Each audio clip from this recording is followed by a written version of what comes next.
This is Volt News Network. This is your weekly recap show of all things happening in the news this past week. This is your Roundup Rodeo. The beginning of the week saw a chicken recall, and diplomats getting together to organize meetings at the G7 diplomats meeting.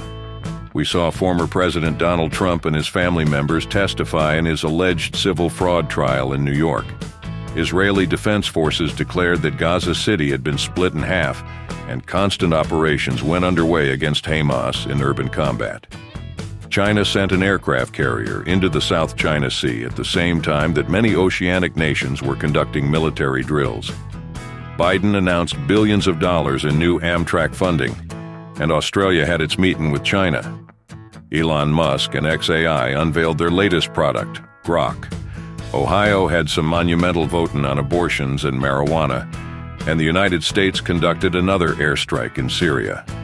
China withdrew its panda bears from the National Zoo, potentially putting an end to the era of panda diplomacy. The third Republican presidential debate took place in Miami, and the election officials in multiple states had a terrorism scare with multiple offices receiving politically charged, poison-laced letters in the mail. The world had confirmation of the first instance of space warfare, and a new stealth bomber took flight. The Navy dove deeper into its foray into autonomous drone support vessels, and the multi-billion-dollar company WeWork filed for bankruptcy. Moody's credit rating came in with a negative outlook change for their forward-looking year view, and officials confirmed a much-anticipated meeting between Presidents Biden and Xi Jinping of China.